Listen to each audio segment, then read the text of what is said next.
Bismillahirrahmanirrahim. Assalamualaikum warahmatullahi wabarakatuh.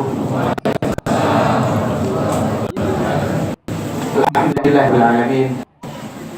Alladzi hadana li hadza wa ma kunna linahtadiya laula an hadana Allah. Alhamdulillahirabbil alamin. Alladzi arsala rasulahu bil huda wa dinil haqq liyudhhirahu 'ala dini kullihi wa kafa billahi shahida. Asyhadu an la ilaha illallah wahdahu la syarika lah wa asyhadu anna Muhammadan abduhu wa rasuluh. Allahumma shalli wa sallim wa barik wa an'im ala nabiyyina Muhammadin sallallahu alaihi wasallam wa ala alihi wa sahbihi wa man tabi'ahu bi ihsan ila yaumiddin. Rabbana hab lana min azwajina wa dhurriyyatina qurrata a'yun waj'alna lil muttaqina imama. Rabbana ij'alna muqimis shalah wa min dhurriyyatina Rabbana wa taqabbal du'a. Amin ya rabbal alamin. Amma ba'du. Yang saya hormati Bapak Ketua DKM dan juga pengurus Masjid Asyam. Yang saya hormati Bapak-bapak pengurus lingkungan Gading Presiden dan juga seluruh hadirin hadirat, adik-adik semuanya yang hadir di kajian ilmu pada kesempatan duha ini. Mudah-mudahan selalu dalam kesehatan, dalam perlindungan dan juga penjagaan dari Allah Subhanahu wa taala. Amin ya rabbal alamin. Apa kabar ibu-ibu? Masya Allah, ini semangat semuanya. Enggak ya. Saya keluar tadi karena kabari ini di Sawangan. Sama ya Pak masuk. Udah Besari. Berarti dulunya Sawangan. Saya berangkat subuh. Tapi hampir kajian subuhan di Depok. Dari kajian subuh di sana sampai jam 7 saya balik ke Bekasi karena saya tinggal di Bekasi, Pak. Saya balik ke Bekasi, nanti istirahat ke makan, balik lagi. Akhirnya nunggu sekitar 1,5 jam istirahat, baru kemudian berangkat ke sini. Alhamdulillah perjalanannya lancar, Pak. Bisa ketemu dengan Bapak Ibu semuanya, ya, jamaah dan juga masyarakat lingkungan Gading Depok Residen. Hari ini saya mendapatkan amanah untuk menyampaikan yang luar biasa yang menjadi salah satu tema yang bagi saya sangat penting di alam semesta. Ya, menurut saya menjadi tema yang sangat penting di alam semesta karena tema tentang keluarga yang akan kita bahas itu adalah tema yang menjadi penentu. Keluarga itu menjadi penentu yang sangat vital baik dan buruknya bumi yang kita tempati ini, ya. Karena orang-orang yang mengatakan begini, tidak ada perbaikan tanpa pendidikan. Dan jika keluarga tidak melakukan proses pendidikan, maka tidak ada perbaikan di bumi ini. Ya.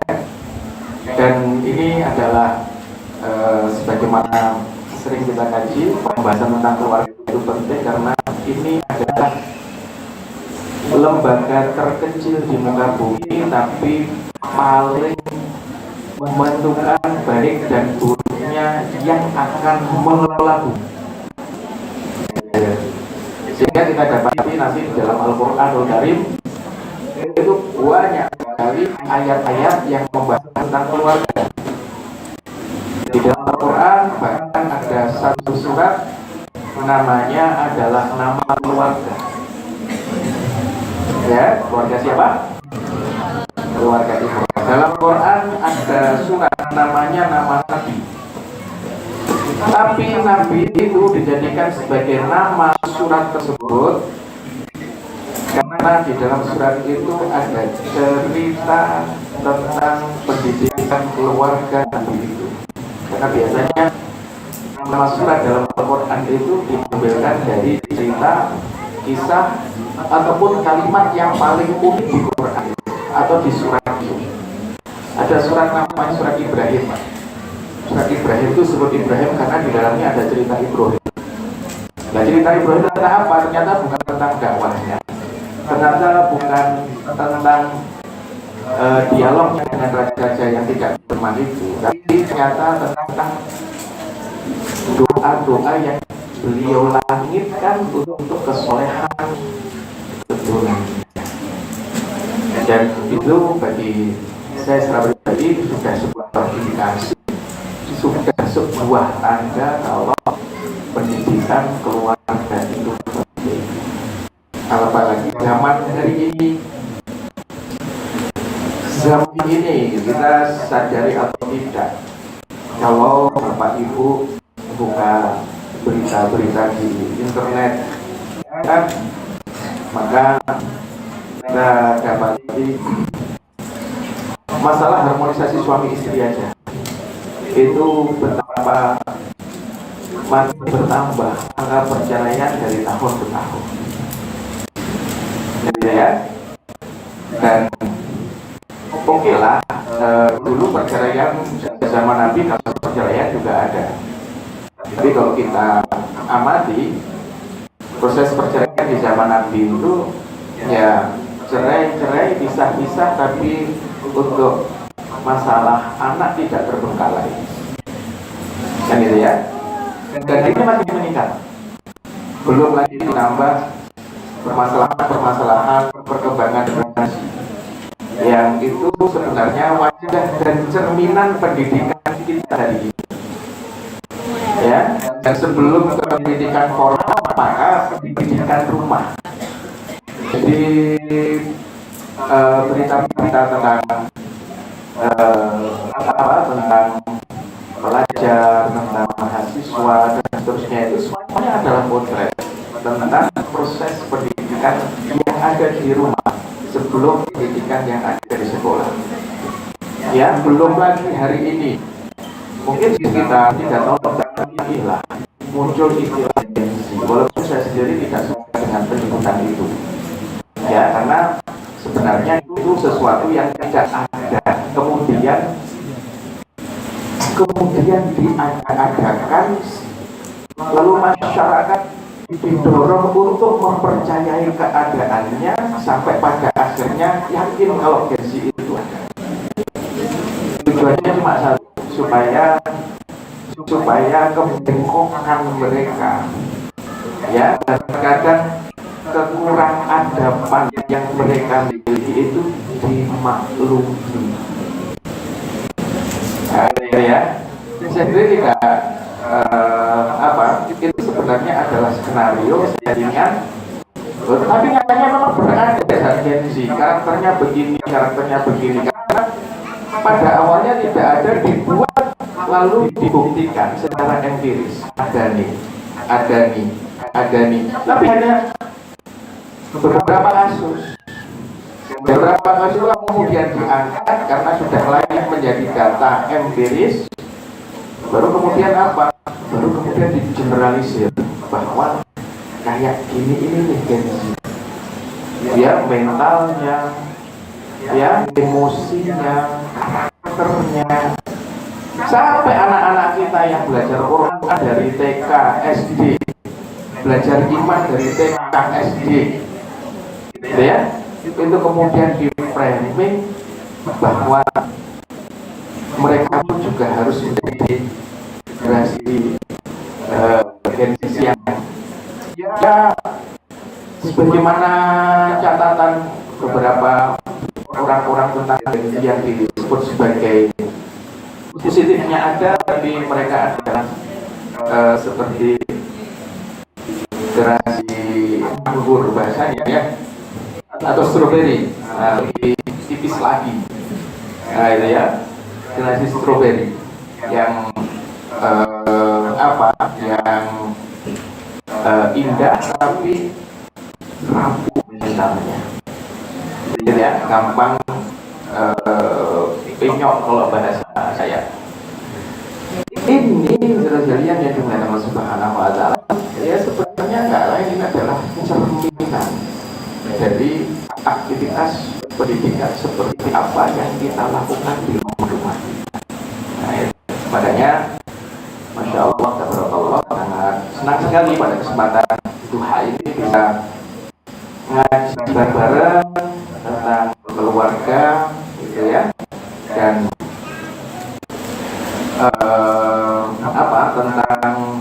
tentang permasalahan yang ada di dalam keluarga. Nanti di akhir kita akan buat sesi untuk tanya jawab. Jadi mungkin saya hanya menyampaikan beberapa poin saja, sehingga nanti akan lebih banyak permasalahan yang bisa kita diskusikan. Kita carikan solusinya dengan perspektif Al-Quran. Dan itu ya, karena hari ini juga fenomenanya informasi tentang parenting itu saya membacanya sudah amat sangat overload, gitu ya. Dan dalam dunia parenting, pendidikan keluarga, pendidikan anak, madhab itu banyak banget. Ikut seminar parenting A, ya, kemudian dapat arahan nggak boleh melakukan yang demikian. Ikut seminar parenting B, balikan daripada yang A, harus melakukan yang demikian. Dan gitu ya, ikut seminar parenting C, perlakukan anak itu jadikan anak itu sebagai sahabat, ya, maklumi kesalahannya dan seterusnya. Ikut parenting yang D contohnya, maka membentuk mindset yang berbeda. Gitu ya, jadi bukan hanya sekedar tips yang berbeda, tapi pandangan pun juga sudah berbeda. Gitu. Dan madhab yang segitu banyak, menurut saya sudah sangat overload lah informasi tentang parenting, yang itu kemudian justru menyebabkan ini ya, justru menyebabkan kita ini bingung. Beberapa tahun yang lalu rame, ya, kalimat apa? Jangan mengatakan jangan pada anak. Kemudian muncul seminar parenting berikutnya, ya, lihat dulu Lukman, kalimat pertama kali katakan jangan kepada anaknya, jangan menyebut Allah. Jadi akhirnya panggung parenting, panggung pendidikan keluarga, harmonisasi suami istri, pendidikan anak, itu hanya dijadikan sebagai ajang argumentasi. Ya, yang ujung-ujungnya menyebabkan keluarga-keluarga, karena Indonesia banyak muslimnya, keluarga-keluarga muslim itu bingung. Nah, gitu ya. Belum lagi krisis yang terjadi di rumah. Istri punya pandangan tersendiri terkait dengan masalah pendidikan anak, suami juga punya pandangan tersendiri terkait dengan pendidikan anak. Ini sebenarnya kalau informasi yang overload seperti ini, kalau hanya sebuah kontestasi ide yang nggak ada pengaruhnya pada pendidikan generasi, nggak apa-apa. Cuma yang menjadi masalah adalah korbannya itu adalah anak-anak kita, generasi kita. Maka menurut saya kita perlu menghadirkan konsep parenting itu yang tidak lagi memandang teritorial barat maupun timur, gitu ya. Jadi yang belajar di barat membawa konsep parenting pendidikan anak di barat itu nanti disampaikan ketika membahas tentang bahaya bagi anak, maka disampaikan bahwa itu yang punya perusahaan Apple gitu, ya, dia tidak memberikan gadget kepada anaknya sampai anaknya usia 15 tahun, taruhlah begitu ya. Dan seterusnya nanti yang banyak hidup di Jepang ke Indonesia, lalu kemudian membawa konsep parenting, pendidikan kedisiplinan anak di Jepang, bagaimana anak baru belajar matematika yang berat dan seterusnya itu setelah usia sekian. Jadi bayangkan mereka perlu datang dari luar negeri kemudian ke Indonesia membawa sudut pandang masing-masing untuk mengkritisi aktivitas atau sistem pendidikan yang sudah berjalan bertahun-tahun di Indonesia. Walaupun itu pun juga perlu dievaluasi, tapi kan menjadi sesuatu yang tidak bisa dijadikan sebagai kaidah gitu loh. Kenapa? Karena yang datang dari negeri sana pandangannya begini, dari negeri ini pandangannya begini, dan itulah yang kemudian menyebabkan kita sebagai praktisi parenting, karena punya keluarga yang dididik anak kemudian kita bingung. Maka saya ya hari ini kita sebagai orang muslim kembali seada-adanya, kembalinya kepada Quran. Karena tema tentang keluarga dan pendidikan anak itu dijabarkan dalam Quran amat sangat detail sekali, secara konseptual maupun secara praktek. Banyak ya. Kalau hanya masalah bagaimana berposisi suami istri dan seterusnya, Quran kita sangat menakjubkan ketika berbicara tentang itu. Kalau bicara tentang potret generasi, bagaimana output dari hasil pendidikan keluarga yang kita inginkan dari anak kita, Quran bicara dengan sangat detail tentang itu. Gitu.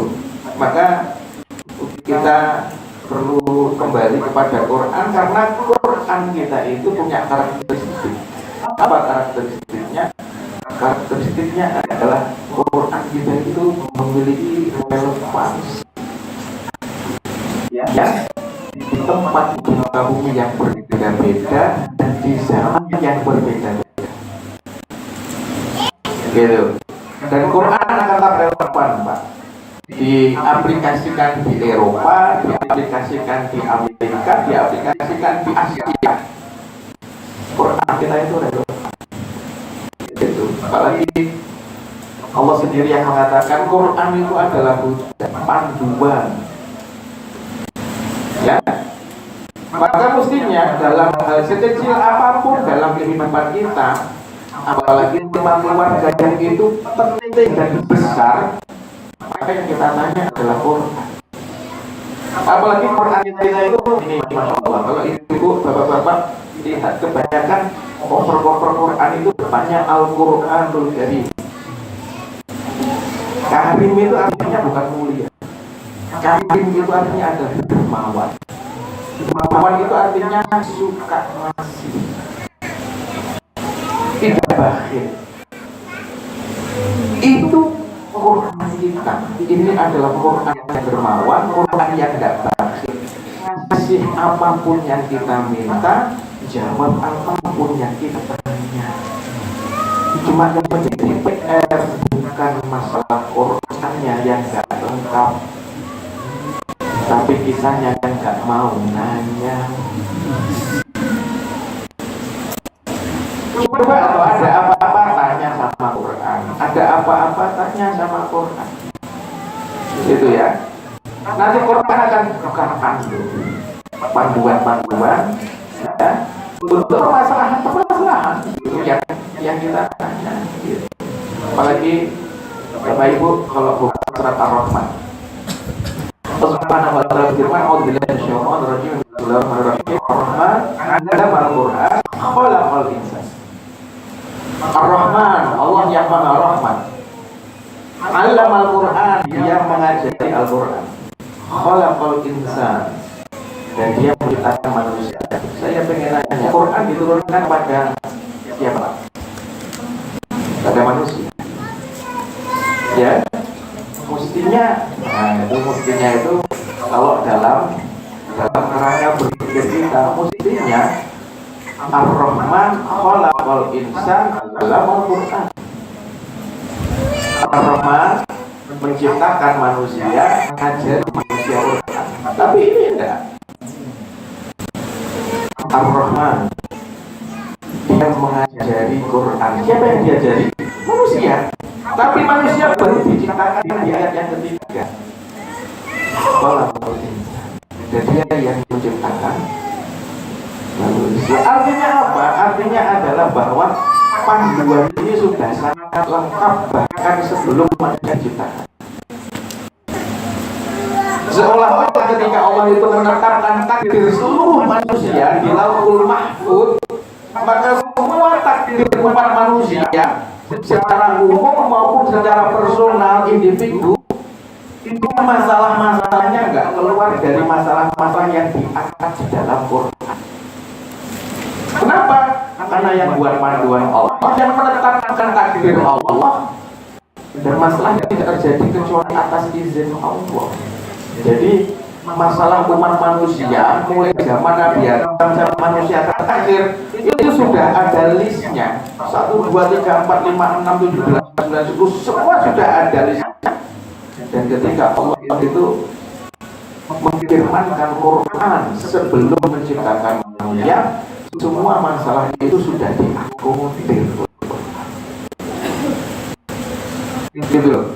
Jadi selengkap itu, maka sebenarnya masalahnya ada pada diri kita sendiri. Ya, kita kurang apa? Kurang mau bertanya pada Quran. Nah, itu. Makanya ini di awal mesti kita jadikan sebagai pola. Harus yakin dulu, apalagi tema yang diberikan kepada saya adalah parenting Qurani. Kalau parenting Qurani ya berarti harus sadar sesadar-sadarnya, yakin seada-adanya bahwa ya Al-Quran memandu kita di tema ini. Begitu, Mas. Ya. Baik, saudara sekalian yang dimuliakan Allah Subhanahu wa taala. Zuhur sekarang maju ya. Jam 8 ya, Pak. Biar dapat banyak poin-poin ya. Baik, kita berbicara tentang parenting Quran di dalam pendidikan keluarga dan anak. Maka setelah saya menyampaikan tentang membangun keyakinan bahwa Quran ini adalah panduan kita dalam mendidik keluarga dan anak. Oke. Maka yang kedua terkait dengan masalah pendidikan keluarga. Panduan Qurannya yang pertama kali adalah tentang masalah arah yang jelas dalam pendidikan keluarga dan anak. Jadi kalau kita mau mendidik keluarga, mau bangun rumah tangga, mau mendidik anak, hal pertama kali yang dipandukan untuk kita oleh Quran adalah tentang kejelasan arah. Karena kejelasan arah itu penting. Saya itu kalau dengan teman-teman lagi diskusi bikin program, maka saya selalu mengingatkan kita perjelas dulu arah, baru kemudian kita breakdown programnya. Jangan buru-buru bikin program. Yang penting keren, yang penting viral, yang penting rame. Oh sana bikin program kayak ini, yuk kita bikin program yang sama gitu contohnya. Ya, tapi kita tidak jelas, hanya sekedar ini yang lagi ngetren, ini yang lagi viral, ini yang lagi rame. Jangan. Kenapa? Saya sering mengingatkan bahwa menentukan arah yang jelas itu jauh lebih penting daripada memulai perjalanan tanpa arah yang jelas. Saya kasih ilustrasi. Kita ini Pak, sama istri kita, sama anak kita, malam minggu atau minggu sore, nah besok kita sudah mulai beraktivitas, pengennya keluar makan-makan, gitu ya. Bu, hari ini nggak usah masak. Ya, hari ini kita masak, kita keluar, kita makan-makan. Oke, semuanya sudah masuk mobil, ya. Begitu masuk di dalam mobil, kendaraan, ya, suami nanya ke istrinya, makan apa mah? Istrinya bilang terserah, terserah lagi. Ya. Kemudian kita nanya anak-anak, kalian mau makan apa? Bukan terserah bapak aja. Ya, semuanya terserah. Membahas masalah kita makan apa ini sudah keluar komplek gading presiden ini Pak, sudah jalan hampir sampai pintu tol sana, tapi belum diputuskan makan apa. Itu dengan macetnya setiap YouTube itu kan sudah habis berapa, ujung-ujungnya cuma aja makan mie ayam depan itu. Ya, atau ujung-ujungnya cuma aja Ciplas ya Pak sana itu. Kalau nggak salah ada Ciplas ya. Sudah muter sampai sana mau masuk tol, muter balik, datang ke Ciplas aja sekalian ada yang mau mama beli. Lah yuk yang ngomong dari mana? Ada ini ke sana paling cuma 7 menit. Ini hampir 1 jam mau ke sana ya, gimana? Gara-gara terserah dan terserah itu tidak jelas sama itu ya. Nikah. Kenapa kok nikah? Ini usia nikah ini usia. Gak enak nanti bentar puasa Idul Fitri ditanya sama keluarga, kamu nikah? Akhirnya pokoknya nikah karena takut ditanya kapan nikah, nggak mikir ini arahnya mau kemana. Udah deh sama aja kayak yang lain nikah ya nikah gitu. Tiap orang kan tujuannya beda-beda. Gitu, makanya hal pertama di tema tentang membangun keluarga, Quran itu mengajari kita tentang menentukan arah yang jelas. Kalau arah keluarga kita tidak jelas, kompasnya itu mengacu, maka yang terjadi adalah kita sebagai pinakoda, ibu dan anak-anak sebagai penumpang di dalam rumah tangga itu yang kemudian akan ke bawah emosi terus. Taruhlah Bapak itu, kita kan hari ini sudah menyerahkan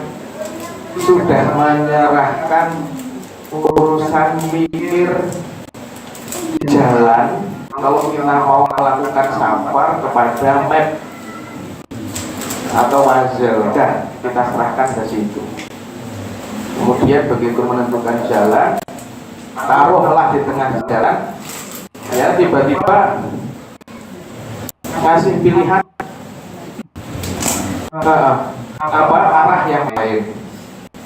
15 detik kemudian ngasih pilihan arah yang lain. 15 detik kemudian itu kemudian membuat kita justru malah bingung. Begitu satu aja yang dikasih, satu itu, dan kita teladani itu, kita pasti akan nyampe. Kenapa? Karena bagi saya lebih baik macet tapi arahnya jelas daripada lancar. Arahnya belum jelas, kalau lancar arahnya belum jelas, Nggak tahunya sampai Indramayu nanti kita. Wah, ada. Tapi nggak jelas mau kemana. Kita masuk deh. Mikir di jalan gitu. Nggak begitu konsepnya. Nah itu. Nah, terkait dengan masalah arah yang jelas ini, maka Quran itu ya memberikan sebuah ayat. Insya Allah ini familiar sih ayat ini bagi kita. Apa itu? Surat At-Tahrim ayat 6. Ya. Tahrim ayat 6. Allah Subhanahu wa taala mengatakan, ya ayyuhalladzina amanu qu anfusakum wa ahlikum nar. Wahai orang-orang beriman, jagalah dirimu dan keluargamu dari api neraka, dari siksa neraka. Berarti kalau dijaga dari siksa neraka, maka kompas, jarum kompas keluarga kita itu menuju satu titik namanya adalah surga. Karena tujuan akhir itu cuma dua, kalau nggak neraka ya surga.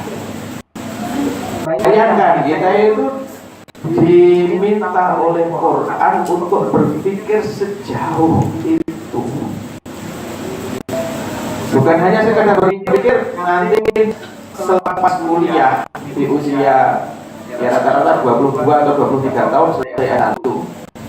Ini nanti akan kerja apa? Akan jadi apa? Lebih dari sekedar itu, berpikirnya jauh. Ya, dipastikan bahwa seluruh anggota keluarga, ya pasangan kita, ya anak kita, itu melakukan aktivitas yang menghindarkan diri dari siksa neraka. Makanya ketika bingung dalam menentukan pilihan gitu ya, maka patokannya sebenarnya adalah itu mana yang paling efektif, paling efisien untuk menghindarkan kita dari api neraka, mendekatkan kita ke surga. Gitu. Jadi ternyata arah daripada keluarga kita itu, ya, masalah tentang suami dan istri itu bukan hanya sekedar masalah romantisme saja. Tujuannya hidup enak, asik, tidak ada masalah. Memang ada hidup di dunia tidak ada masalah. Wong dunia itu rumah masalah. Kalau pengen hidup tidak ada masalah, keluar aja dari dunia. Pasti keluar masalah. Belum tentu juga. Gitu. Kenapa? Karena mempertanggungjawabkan masalah yang ada di dunia. Media. Kita cuma di sini ngadepin masalah, di sana kita ditanya.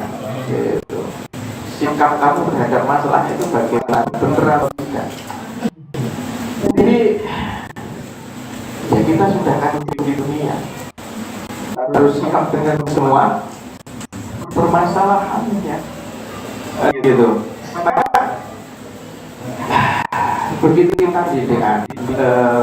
membangun komunikasi suami istri, temanya lebih dari sekedar hidup enak, asik, romantis, tanpa lebih dari sekedar itu. Itu ya. Tapi apa kita berpikir bagaimana pasangan kita, bagaimana pasangan kita itu bisa selamat dari api neraka. Kenapa? Nah, ini ibu-ibu suka mengajukan proposal untuk perawatan wajah, perawatan tubuh, diet, gitu ya. Kalau sudah mulai terasa nggak enak dan seterusnya, Pak, ini kayaknya mama waktunya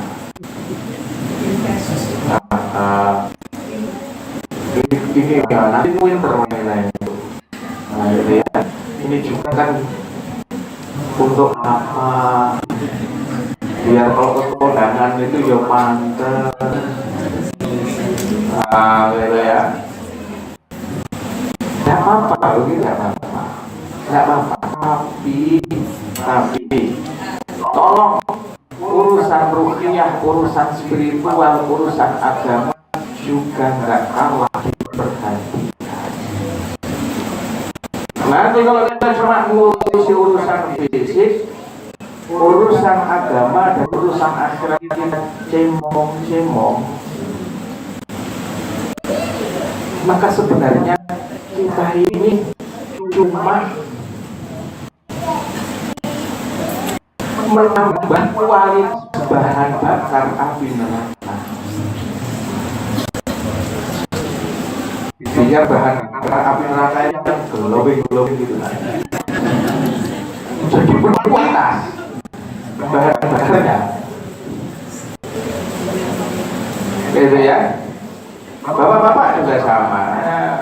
Ya sama, cuma kadang ininya saja bidangnya saja yang berbeda, kan itu ya. Ketika membeli baju dan seterusnya dengan merek ini, dengan merek itu, biar semacam lah, nggak ada masalah dengan itu, nggak ada masalah. Tapi kalau perhatian itu terhadap masalah fisik itu setinggi itu, maka minimal samalah perhatianmu terhadap urusan hati, urusan spiritual. Minimal sama, walaupun idealnya harus lebih. Tapi saya turunkan jadi minimal sama ya. Gitu. Nanti kalau enggak, ya bisa sampaikan.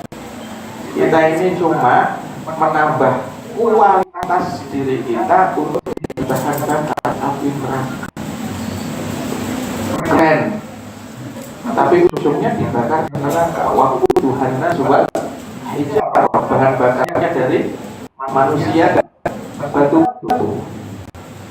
Jadi anak, kalau tujuannya supaya pintar, kemudian kita tidak memperhatikan bagaimana anak kita itu punya skill untuk menghindar dari api neraka,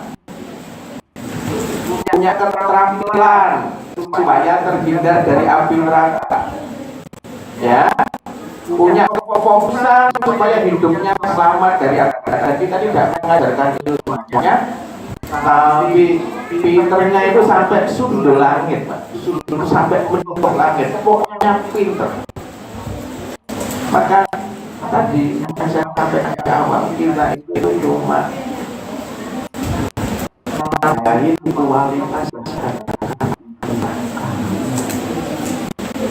itu ya. Makanya bayangkan, begitu kita punya anak, kita didik anak, kita ajari ilmu umum, kita ajari ilmu agama. Dan saya secara pribadi sudah menyampaikan di banyak tempat bahwa Islam nggak pernah membenturkan antara ilmu agama dengan ilmu dunia, nggak pernah dibenturkan, Pak. Kenapa? Gitu ya. Kenapa? Karena yang membenturkan ilmu agama dengan ilmu dunia itu sebenarnya dilakukan oleh Barat karena trauma mereka terhadap kebijakan dan dogma gereja kepada para ilmuwan. Gitu ya. Jadi pemikir-pemikir, ilmuwan-ilmuwan begitu pendapatnya beda dengan pendapat gereja, itu bisa digantung, bisa dipancung. Ya. Hanya sekedar beda pendapat bumi itu datar atau bumi itu bulat, sampai harinya kelompok dan ada komunitas bumi datar, komunitas bumi bulat. Itu kan siapa itu? Beberapa ilmuwan barat yang harus dipancung oleh gereja itu. Cuma gara-gara pendapatnya berbeda dengan pendapat gereja. Makanya begitu tahun abad ke-18 mereka bisa melakukan proses besar-besaran, melakukan revolusi secara besar-besaran. Akhirnya mereka membuat kesepakatan dengan gereja. Ingat saja, agama itu cuma ada di dalam bangunan ibadah ini aja. Kalau sudah keluar pintu, Agama nggak bisa ikutan ngatur. Jadi ya, kalau udah keluar dari pintu gereja, maka agama nggak usah ngatur. Nah itulah yang kemudian paham yang hari ini kita kenal dengan istilah sekulerisme. Di kita ada pemisahan ilmu agama ini. Makanya ibu-ibu, bapak-bapak bisa cek Umar itu yo ahli agama, yo ahli politik, ahli strategi. Utsman ahli ekonomi, yo ahli agama. Gitu ya, ahli militer. Dan itu potret generasi yang diridhoi oleh Allah untuk terjadi kayak begitu itu. Maka kalau kita pengen anak-anak kita diridhoi oleh Allah, berarti kita harus membentuk seperti generasi yang pernah hadir dan mereka secara masif semuanya secara kolektif itu sudah dapat gelar akademik tertinggi. Akademiknya apa? Radhiyallahu anhum wa radu. Gelarnya adalah diridhoi. Akhirnya Bapak Ibu sekalian yang dimuliakan Allah, kalau kita berkeluarga, kalau kita didik anak, kemudian kita tidak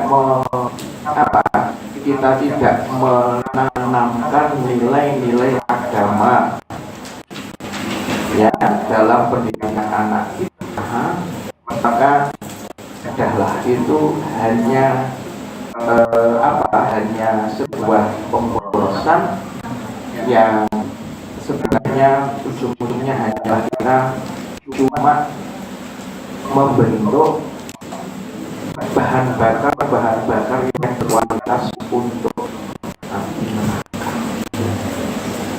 Baik, maka ya dulu kita dapati bagaimana Rasulullah SAW berinteraksi dengan anak-anak, para salafus berinteraksi dengan anak-anak, ya, mereka arahnya jelas.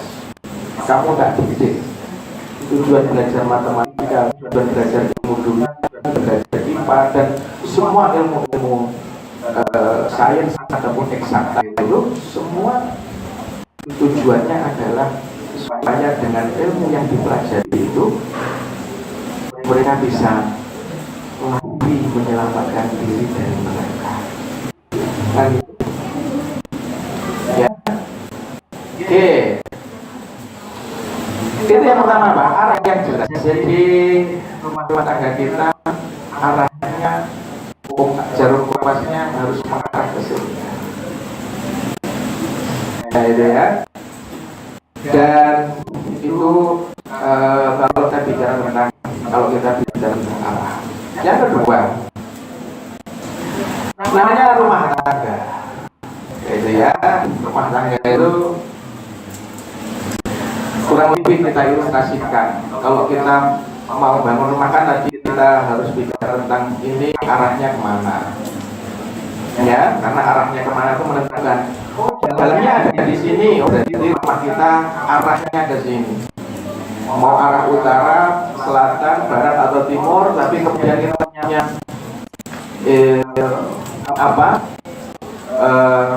kita perhitungkan ada matahari. Karena kita ini menghadap ke jalan yang jalan itu ada di sebelah timur daripada rumah, berarti rumah kita nanti akan menghadap timur. Jadi kalau pagi hari sampai siang hari mataharinya akan demikian. Itu bicara arah. Nah kita mau bangun rumah, ya setelah menentukan arah, baru kemudian menentukan model yang seperti apa. Gitu. Nah, Quran nanti juga akan berbicara tentang model, Pak. Ya, berbicara tentang model keluarga. Ya, model keluarga itu bagaimana? Nah, ini berarti harus ada. Kalau kita bikin rumah itu tujuannya apa sih, Pak? Supaya nyaman, ya kan? Yang kita pikirkan pasti kenyamanan. Bikin dapur kenyamanan di dapur, bikin ruang tamu kenyamanan di ruang tamu, bikin kamar tidur kenyamanan di kamar tidur, ruang keluarga kenyamanan, semua temanya tentang kenyamanan. Rumah tangga kita, pasangan kita, anak-anak kita, itu semuanya ya harus kita desain yang tujuan dari desain itu adalah kenyamanan. Dan kenyamanan itu kalau kita pakai bahasa Quran namanya adalah qurratu a'yun, penyejuk mata. Jadi kok rumah yang nyaman tuh ya mulai dari masuk rumah sampai ke dapur, sampai ke kamar mandi, sampai ke kamar tidur, semuanya nyaman. Kalau rumah tangga yang isinya kita, anak kita, pasangan kita, berapa desainnya harus kita desain senyaman mungkin. Anak dengan desain yang nyaman, pasangan dengan desain yang nyaman, kita juga harus kita desain dengan desain yang nyaman. Desain yang nyaman itu kalau bahasa Quran yang qurrata a'yun. Al-Quran ayat 74. Walladzina yaquluna rabbana hab lana min azwajina wa dhurriyyatina qurrata a'yun. Hamba Allah yang Maha Pengasih itu adalah mereka yang selalu membaca doa, wahai Tuhan kami, ya, hadiahkan kepada kami pasangan dan keturunan yang menyejukkan mata. Gitu kan? Pasangan dan keturunan yang menyejukkan mata itu masya Allah. Ya, kalau kita sudah punya pasangan dan keturunan yang menyejukkan mata, ya, maka insya Allah emosi dan mental kita akan sehat. Kalau emosi dan mental kita akan sehat, maka insya Allah fisik kita pun juga akan sehat. Karena penyejuk mata itu sebenarnya, ya, penyejuk mata itu sebenarnya adalah obat untuk apa? Kesehatan. Tidak lagi. Oke. Obat untuk kesehatan mental. Lihat istri mentalnya sehat, lihat suami mentalnya jadi sehat, lihat anak mentalnya jadi sehat. Nah itu, ya, itu hanya akan terjadi kalau semua yang ada di rumah tangga kita, baik suaminya, istrinya, ataupun anaknya, berusaha untuk menjadi penyejuk mata bagi yang lainnya. Nah itu, kalau enggak, ya Allah,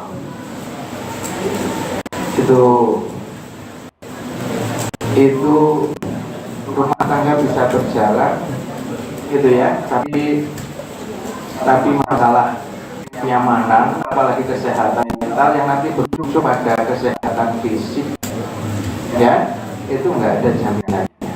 Saya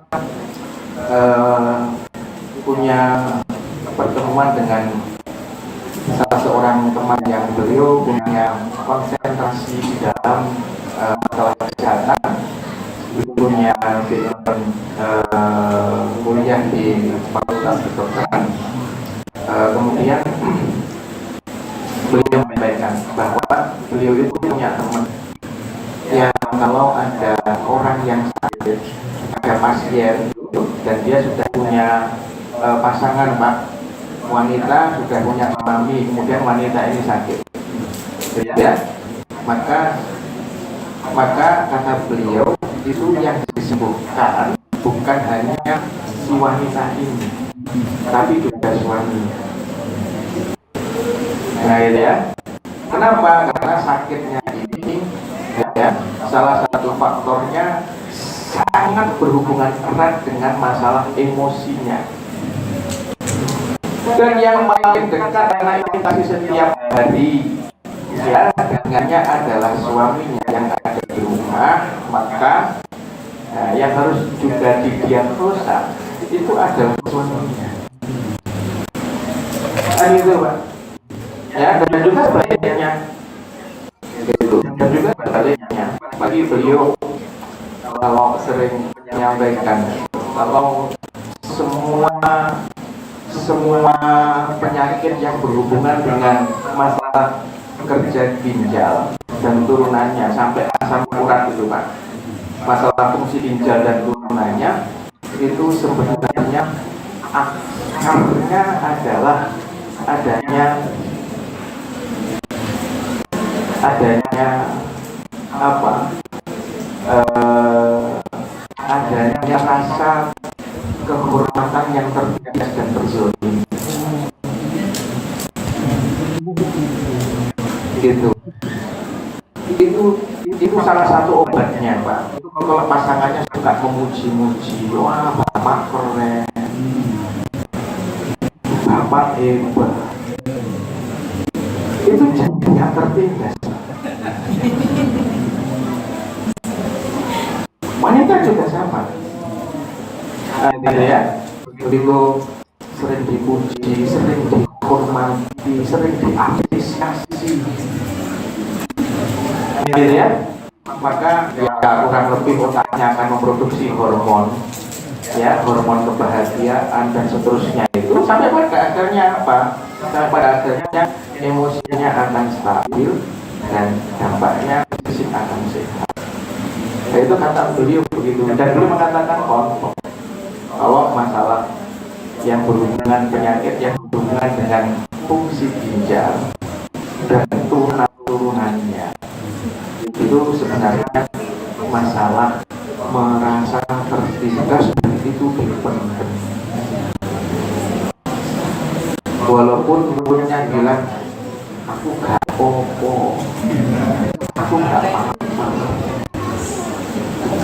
tapi ini gak bisa dibohongi. Nah itu kayak gitu. Makanya mestinya ketika orang itu nikah, ya, kemudian pasangannya menyejukkan mata, punya anak menyejukkan mata, maka mestinya makin sehat. Baik, sudah lewat 3 menit dari yang boleh sampaikan. Jadi kita bicara arah, kita bicara tentang desain, karena namanya rumah harus ada desainnya. Nah, ini sebenarnya rumah tangga. Yang abstrak tapi harus ada desainnya. Semua desainnya harus berorientasi kepada yang mana. Nanti setelah bicara desain, maka sebenarnya ada bicara tentang fondasi. Apa sih fondasi rumah tangga itu? Dan begitu ya, sampai nanti bicara tentang masalah pembagian peran yang mesti harmonis di dalam rumah tangga. Suami perannya sebagai apa, istri perannya sebagai apa, anak perannya sebagai apa. Baik, dan itu semuanya Quran memandu kita. Ya, itu semuanya Quran memandu kita. Dan itu semuanya ada di dalam Al-Quran. Wallahu a'lam bishawab. Sampai di sini dulu. Masya Allah, tabarakallah Ustaz. Jazakallah khairan. Saya kira memang waktu juga membatasi, karena memang zuhur kita hari ini kurang lebih 11.40-an ya. Oke, tanpa menunggu lama, silakan para hadirin yang ingin menyampaikan pertanyaan, karena sebetulnya masih ada tadi disampaikan ada sampai 5. Ada. Nah, depan pintu. Assalamualaikum warahmatullahi wabarakatuh. Waalaikumsalam warahmatullahi wabarakatuh. Ustaz, Ya, silakan. ada yang saya mau tanyakan. Tadi mengenai surat At-Tarik ayat 6. Ya. Konsep poin apa aja sehingga kita keluarga bisa menuju ke arah surganya Allah. Gitu ya. Wassalamualaikum warahmatullahi wabarakatuh. Waalaikumsalam warahmatullahi wabarakatuh. Apa terus? Jadi di poin nomor 1 itu karena tadi kita hanya membahas secara general Bu ya, karena ini menurut saya pertemuan sekali. Saya pengennya menyampaikan poin-poin secara general. Yang secara general ini begitu kita breakdown memang rinciannya sangat tidak sekali. Jagalah dirimu dan jagalah keluargamu dari api neraka. Itu nanti kalau kita cek di penafsiran para ulama tafsir tentang ayat ini, menjaga diri dan menjaga keluarga dari api neraka. Ya, itu caranya bagaimana? Ya, itu Yang pertama kata para ulama adalah alimuhum wa adibuhum. Ajari keluargamu ilmu dan ajari keluargamu adab. Gitu ya.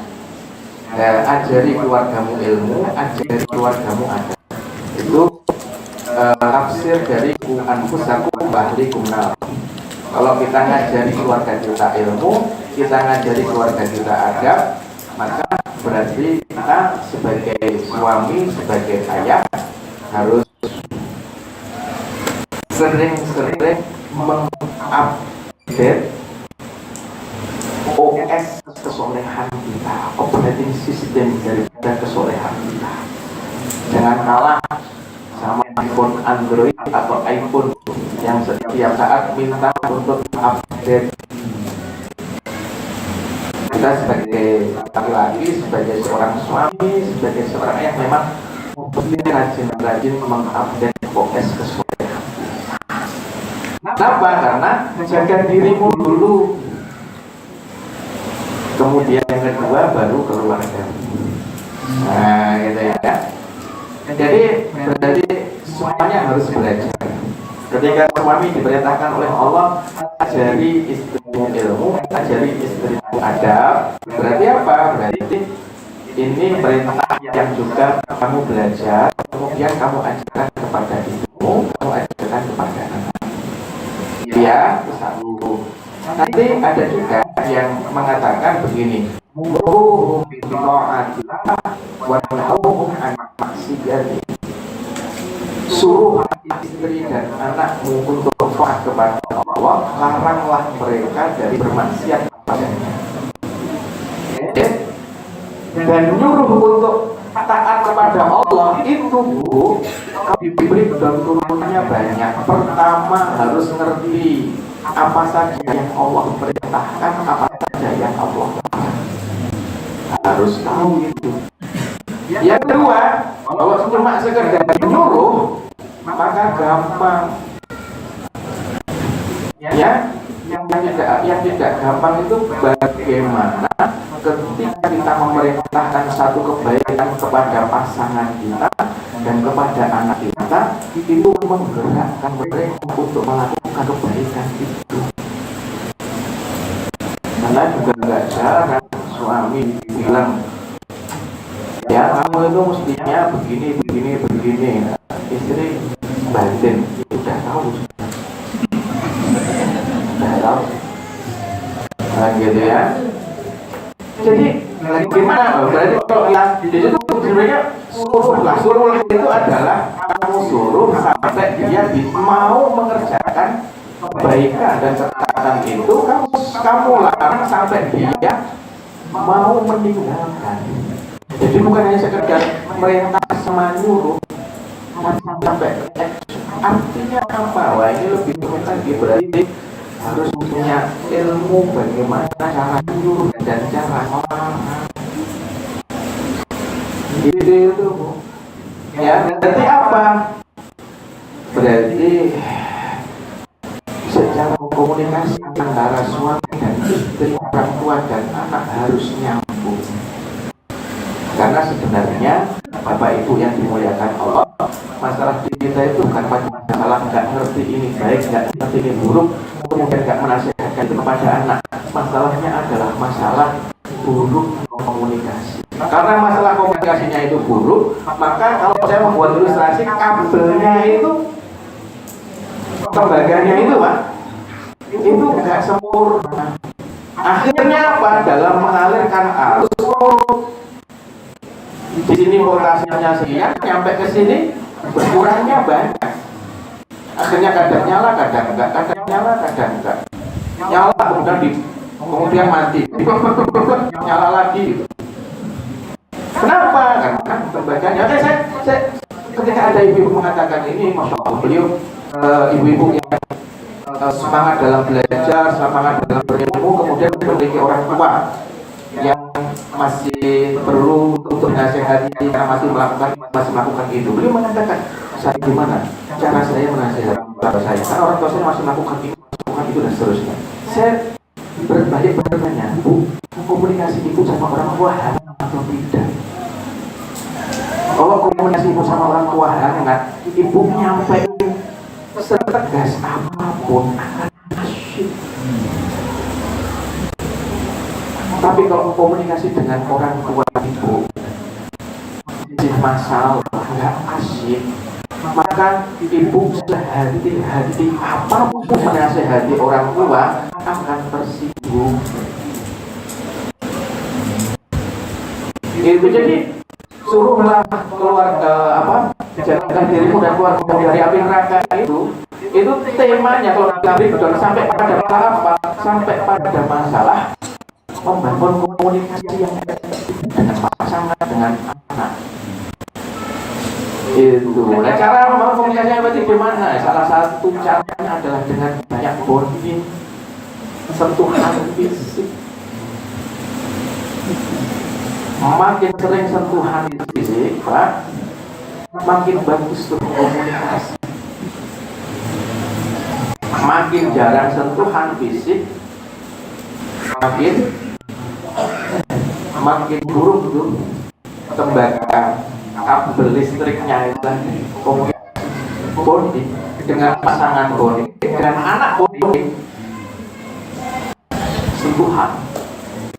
Makanya ibu bapak sering mendapatkan riwayat Nabi itu kalau ngobrol sampai pegang pundak yang diajak ngobrol gitu ya, supaya apa? Supaya ada chemistry, ya, supaya emosinya teradon antara yang menasehati dengan yang dinasehati. Itu lah, ini bonding itu aja juga sesuatu yang mahal, Bu. Ya, kalau belanja ke mall yang satu dorong trolley, yang satu main HP. Nah itu, ya, oh kita makan, restoran baru enak-enak nih, menunya, nanti kita kesana sama anak-anak. Sudah, karena rame maka harus pesen dulu. Begitu nyampe tempat yang sudah dipesan, duduk rapi semuanya. Yang satu buka handphone, yang satu buka handphone, yang satu buka handphone, yang satu buka handphone. Kalau kayak gitu nanti mau menasehati, itu lokasinya kurung terus, nggak nyampe terus, nggak nyambung terus. Gitu ya. Padahal ibu sudah pelan-pelan mau nasihati suami, kan suka ada tuh. Nggak tahu ini kesimpulan dari mana, laki-laki itu memang karakternya nggak mau diajarin, nggak suka diajarin gitu. Siapa laki-laki nggak suka diajarin? Coba cek Nabi Muhammad, diajarin sama istrinya Pak, Nabi loh. Nah, kita ini laki-laki yang bukan Nabi kok diajarin sama istri nggak mau. Jangan mantep-mantep. Ini masalahnya, Bu. Masalahnya adalah bonding yang tidak selesai, komunikasi yang bermasalah. Diajarin sama Salama, wahai Rasulullah, lakukan ini. Itu Nabi lagi di puncak emosi. Nyuruh sahabatnya untuk tahlul, sahabatnya nggak ada yang mau tahlul. Mana Nabi, Pak? Mungkin masuk ke tenda ada Ummu Salamah, diajari laki-laki bisa diajari. Maka kesimpulan laki-laki nggak suka diajari. Kenapa? Saya itu mau menyampaikan sesuatu sudah muter-muter. Andai mau ke Cipras, saya itu harus muter dulu sana lewat Cinere, terus sampai ke Ciputat, terus nak belok sampai ke Sawangan, sampai ke Parung. Padahal ini aja bisa, tapi untuk ngomong tuh harus muter-muter. Tapi kok ujung-ujungnya suami saya tersinggung. Ini sebabnya berkomunikasi yang kabelnya yang masalah. Nah gitu ya. Jadi turunannya sedetail itu. Wallah a'lam bishawab. Baik, jazakallahu khairan. Masya Allah, ternyata banyak ya pembahasannya. Kalau dirinci lebih lanjut, Ustaz. Baru satu itu Bapak Ibu hari ini. Saya kira kesempatan bertanya masih satu lagi untuk Bapak-Bapak ya. Satu aja. Iya, biar adil lah ya. Satu Ibu. Karena saya mendapatkan data, Bu. Saya mendapatkan data ini, Masya Allah, diskusi saya dengan teman saya 2 Selasa yang lalu atau 3 Selasa yang lalu. Beliau mengatakan, Ustaz, kita harus bersyukur dengan syariat yang Allah turunkan. Kenapa? Karena begitu saya membaca tentang hormon yang ada pada wanita, aduh, wanita ini gak mau nuruti syariat yang Allah turunkan, maka laki-laki ini bisa musnah. Gitu ya, laki-laki ini bisa musnah karena tertindas. Nah, biar gak tertindas. Silakan Pak. Assalamualaikum warahmatullahi wabarakatuh. Waalaikumsalam warahmatullahi wabarakatuh. Ini dalam hal komunikasi ya Ustaz. Kadang kita punya semacam barrier orang yang apa namanya ngomongnya tuh dikit-dikit. Kadang-kadang kalau lagi setuju apa dia ngobrol tuh kadang-kadang nah itu seperti ini Ustaz ya. Kadang-kadang kita gini, kita mau ngobrol, kita mau komunikasi dengan ini kasih anak saya itu ya. Pokoknya ini sekali. Dan kalau diajak ngobrol nggak langsung nyaru, lama gitu ya. Kalau dia ngobrol, tapi anaknya nggak ngobrol. Nah, bagaimana cara membangun komunikasi dengan yang memang ada sumber informasi? Dia istilahnya itu. Tapi sebenarnya yang nyambung, cuma kadang-kadang dia nggak perlu ajak ngobrol gitu. Makin baik. Jadi komunikasi itu tidak hanya sekedar obrolan. Obrolan itu hanya salah satu ekspresi dalam berkomunikasi. Komunikasi itu juga bisa melalui sentuhan yang tadi kita sebut bonding tadi itu Pak. Kedekatan secara fisik. Kalau sudah di rumah waktunya kumpul keluarga ya sudah handphone ditaruh gitu ya. Kemudian kita juga dekat dengan anak kita secara fisik gitu. Kalau kita lagi nyantai ada di teras, kita pengen ngobrol ditemani oleh anak, kita bayangin aja Pak, kita nanti akan tua, kemudian kita ditemani di usia tua itu ditemani ngobrol sama anak kita, asik banget. padahal kan kita niatnya mau explore ya Ustaz. Iya. Mau coaching, mau seperti apa sih? Kadang-kadang kita ingin tahu, terus kadang-kadang secara personal pun kita ngopi bareng gitu. Terus kita ingin tahu kadang-kadang nggak ada. Iya. Ini Pak ya. Jadi pertama tadi kita memang harus membangun kedekatan fisik. Oke. Kemudian yang kedua, kita sebagai orang tua, apalagi anak-anak sudah remaja, maka kita harus punya skill. Namanya adalah skill mendengarkan. Bukan dengar. Kalau mendengar itu kita lahir yang penting nggak bukan ada. Bisa nggak perlu belajar. Tapi kalau mendengarkan perlu belajar, perlu latihan. Itu skill mahal Pak, mendengarkan tuh. Itu kuncinya komunikasi. Nah gitu ya. Gimana mau mendengarkan, mau anaknya nggak ngomong gitu ya. Oke, saya jawab. Kita perlu flashback ke belakang. Buru banget. Kadang anak pengen ngobrol, kita jawabnya cuma begini. Ya. Jawabnya kita main handphone. Padahal Nabi itu punya kebiasaan kalau dipanggil orang, Nabi itu bergerak sepenuh tubuhnya.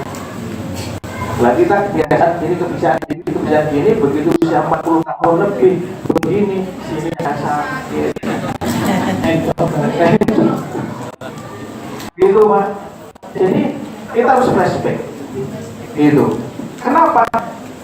Sangat mungkin sekali ada trauma dan setiap orang itu, Pak, dikasih insting oleh Allah ketika dulu mau ngobrol gini dipatahkan, mau ngobrol gini dimarahi, mau ngobrol gini nggak dikomentari, mau ngobrol gini nggak ditanggapi. Itu kan numpuk semuanya jadi pengalaman. Ya udah, gitu ya. Yang kemudian berikutnya kita mesti pinter-pinter membuat pertanyaan yang eksploratif, bukan pertanyaan mati. Pertanyaan mati itu pertanyaan yang jawabannya iya atau tidak. Udah makan? Udah. Enak enggak? Enak. Jadi itu bukan ngobrol, ya. Itu kayak tanya jawab, Pak. Kayak wawancara. Jadi nanti kita perlu eksplorasi bagaimana seni ngobrol yang asyik dengan anak. Karena orang tua, kalau kita sudah punya ruang obrolan dengan anak, sekecil apapun itu diceritakan oleh anak kepada orang tuanya, maka insya Allah, Pak, kayak apapun anak akan tetap tertawa. Itu ya. Nah, begitu. Baik, para hadirin, apa Ustaz, karena memang waktu juga sudah menjelang zuhur. Nampaknya memang para hadirin sekalian, kita rasanya tidak puas, ingin terus menggali ilmu yang disampaikan oleh Ustaz. Masih banyak tadi. Baru bahasan satu ayat dan kemudian turun-turunannya dan komunikasi belum selesai gitu ya. Bagaimana teknisnya seterusnya. Tetapi ini mudah-mudahan menjadi pemantik kita bahwa ternyata mungkin sepulang dari sini kita masih punya PR berikutnya yang nanti kita perbaiki perlahan-lahan bagaimana menjadi ayat. Jadi karena dialog sendiri dari dialog antara orang tua dan anak, ternyata dari para dialog itu ayat ya. Iya. Nah, dari dialog ternyata ayat. Mudah-mudahan di kesempatan kita bisa membahasnya kembali dan juga kita sampaikan jazakumullah khairan kepada Ustaz Herti Gulam Faizi. Mudah-mudahan senantiasa diberikan oleh Allah kesehatan, keberkahan ilmunya, keberkahan usianya, dan juga kita yang mendapatkan pencerahan dari beliau mendapatkan juga manfaat dan untuk kita bisa diterapkan dalam kehidupan kita. Hadirin sekalian, mohon izin Ustaz, setelah ini ada pemberian sertifikat kepada Mas Santri Markas Taklimul Quran, hanya 4 orang, mungkin tidak lama. Sebelum ditutup doa, mohon perkenan juga Ustaz nanti doa. Ya. Baik, insya Allah nanti akan disampaikan sertifikatnya oleh pembina Markas Taklimul Quran, yaitu Bunda Dina Rahmatika. Beberapa nama yang sudah kami dapatkan, mohon berkenan untuk ke depan, kemudian juga bersama dengan pembina Markas Taklimul Quran Bunda Dina Rahmatika juga mohon ke depan. Itu atas nama Bunda Dian Ekawati binti Akibi. Alhamdulillah beliau sudah menamatkan bacaan juz 30 satu juz sekali duduk.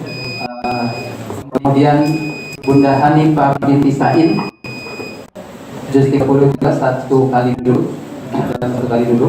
Kemudian Bunda Nanik Puji Rahayu binti Sumali juz 30 sekali duduk, dan Ibu Masa Fitri juz 1 sekali duduk.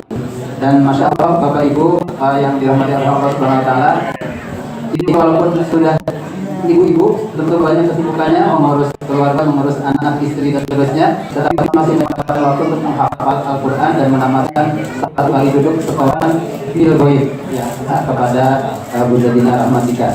Dan ini ditempuh melalui perjalanan yang panjang, kurang lebih Markas Taklimul Quran itu sudah berjalan sekitar 5 tahun, 4 tahun, 5 tahun, dan alhamdulillah dari nol bacaan kita diperbaiki menurut riwayat Imam Hafs dari Jabir dia, dan alhamdulillah sudah mendapatkan lulus di uji juz 30 juz 1. Dipersilakan kepada Bunda Dina Rahmatika dan Bapak dan Ibu yang sudah di depan.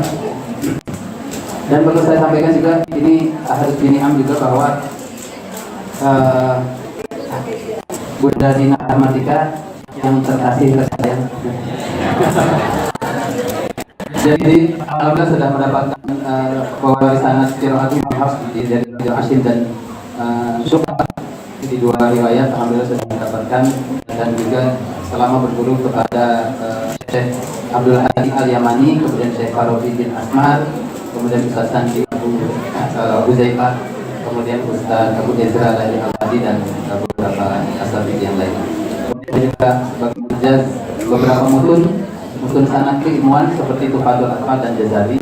Alhamdulillah dan ya, insyaallah mudah-mudahan bermanfaat, pendorong semangat terus bagi ibu-ibu dan bapak-bapak juga untuk senantiasa menjaga Al-Quran. Semoga Allah menjaganya dan juga Al-Quran akan menjadi penolong yang kelak di yaumul akhir. Barakallahu fikum, dipersilakan kembali. Ini dipoto dulu ya.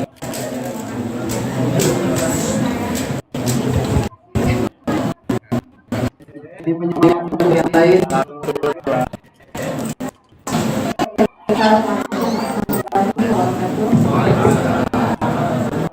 Jazakumullah khairan untuk semua dan juga bapak-bapak yang hadir hari ini. Alhamdulillah atas binaan bagi saya pribadi, alhamdulillah Allah kami memulai markas Takrimul Qura ini salah satunya karena ada sebuah nasihat dari seorang guru kami bahwa beliau pernah menyampaikan kepada kami sebuah kisah dari seorang ulama yang sebenarnya beliau bukan ulama qiraat, tapi beliau melahirkan seorang ulama qiraat bernama Abu Abdurrahman As-Sulami. Jadi beliau mengatakan bahwa saya bertahan 40 tahun di Kufah untuk mengajarkan Al-Quran karena saya tergetik dengan sebuah hadis dari Rasulullah SAW, khairukum man ta'allama al-Quran wa 'allamahu. Dan sebaik-baiknya kamu itu yang mengajarkan Al-Quran dan mempelajarinya. Dan yang lebih utama lagi, kita bukan hanya menjadi seorang penghafal Al-Quran, tapi juga sebagai khadimatul Quran. Yang kita pahami bahwa khadimatul Quran itu adalah seorang yang melayani para pelajar Al-Quran. Dan semoga inilah yang menjadi gairah buat saya pribadi bahwa saya juga harus belajar karena saya juga belum selesai. Dan ada beberapa dari guru saya yang belum selesai saya menyatakan bacaan saya kepada mereka. Dan alhamdulillah dengan semangat dan dorongan dari teman-teman, saya juga menginspirasi diri saya dari perkataan Abu Abdurrahman As-Sulami yang melahirkan ulama qiraat Imam Hafs, dan sekarang kita pelajari insyaallah dan banyak di dunia mempelajari qiraat Imam Hafs. Dan itulah mudah-mudahan walaupun saya hari ini tidak menjadi seorang yang dikenal oleh teman-teman, saya berharap murid-murid saya, teman-teman saya yang duduk dengan saya, yang bersabar dengan saya ketika saya suruh ulang, kan Masya Allah ada yang mengulangi hafalan itu sampai berkali-kali.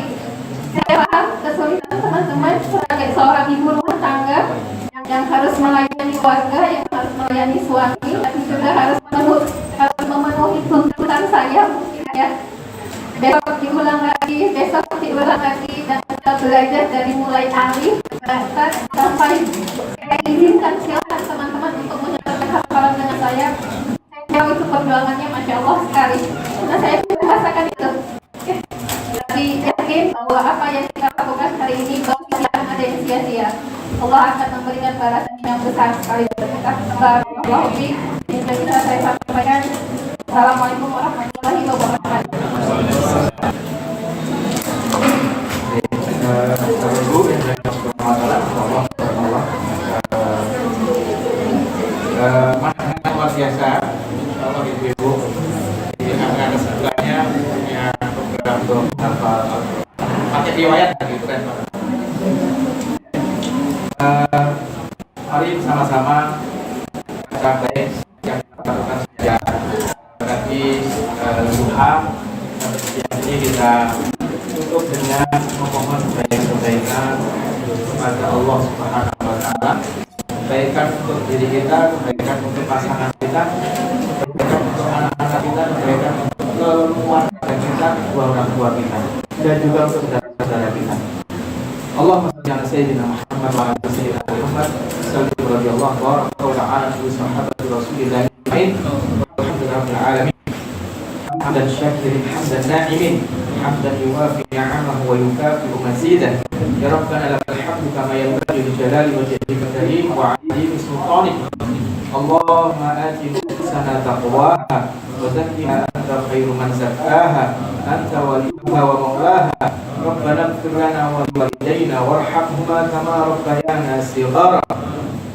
Allahumma inna nas'aluka khairal mas'alah wa khairal du'a wa khairal najah wa khairal ilmi wa khairal amal wa khairal thawab wa khairal hayat wa khairal mamat wa thabbitna wa thabbit mawazinana wa haqiq imanana warfa' darajatina wa taqabbal salawatina wa nas'aluka al-'ula minal jannah. Allahumma ij'alna min ahlil Qur'an alladhina hum ahluka wa khassatuka. Allahumma ij'alna min ahlil iman, Allahumma ij'alna min ahlil islam, Allahumma ij'alna min ahlil taqwa, Allahumma ij'alna min ahlil yaqin bi rahmatika ya arhamar rahimin. Rabbana atina fid dunya hasanah wa fil akhirati hasanah wa qina adzaban nar. Walhamdulillahi rabbil alamin. Assalamualaikum warahmatullahi wabarakatuh.